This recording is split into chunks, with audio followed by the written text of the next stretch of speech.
If you recently saw my video on king and pawn versus king endgames with the pawns being on the B through the G files, this is a sequel to that video, and it covers the cases where we have a pawn on the flank files, the A or the H file.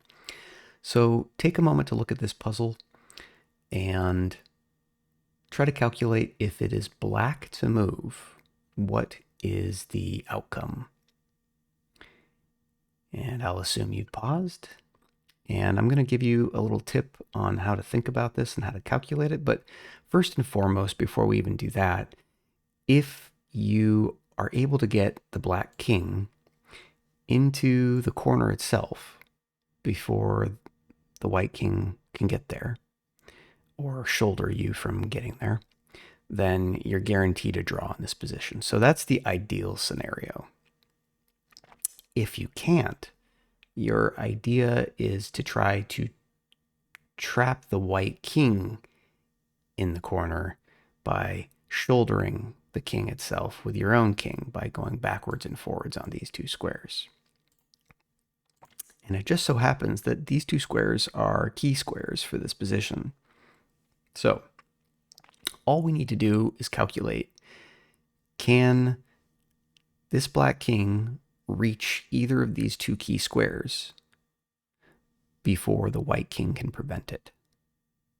And if the answer is yes, then this is a guaranteed draw. So in this case, it's extremely easy to calculate because you can just say, well, 1, 2, 3. So three tempo, and I've reached one of these two key squares, right? Whereas the black king would have to go 1, 2, 3 in order to stand next to the square to prevent that king from standing on the square, but it's black to move. So black has absolutely no problem accomplishing this. So let's take a look.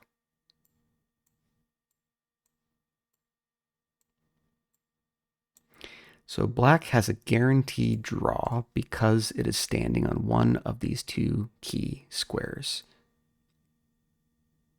So if white starts trying to push the pawn, then the black king, let's just take a look. So if white pushes the pawn, then the black king can do this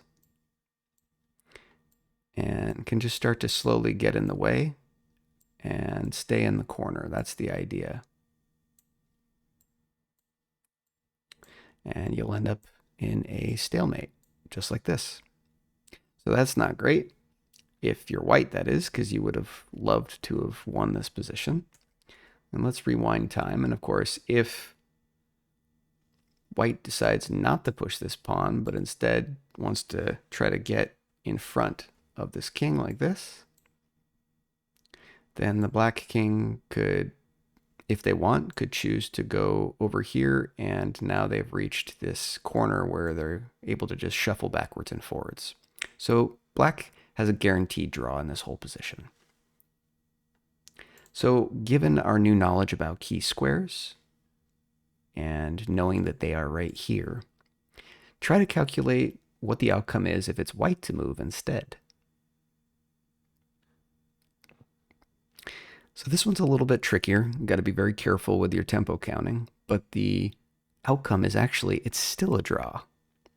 And that's pretty interesting to think about, but it's not that hard to calculate because this king doesn't have to worry about reaching this square. It can just as easily reach this square, which is further away from the white king. So let's try to play this one out. If the white king moves, trying to block these two squares, right? Black king goes here, white king goes here, black king. The white king can almost make it, but the black king can reach this square. So this is one of those two key squares. So if it's white to move, white has two choices.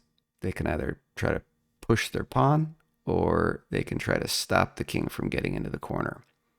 If they go this way, now they're getting in the way of their own pawn in the future, and the black king can just shuffle backwards and forwards like this. So You see how this would work out, right?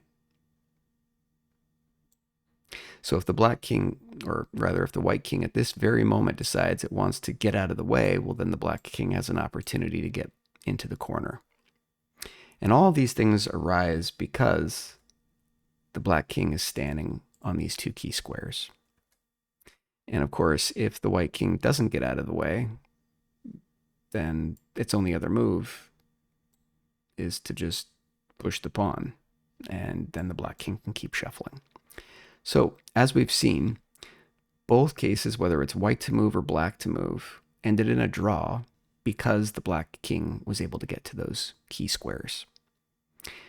And that's the general idea for these types of races between a king and a pawn trying to promote versus the opponent king trying to prevent it from happening. Hope this helps you. And if you enjoyed it, please do like and subscribe because my channel is extremely small and it's very helpful to help kickstart the channel. Thank you very much.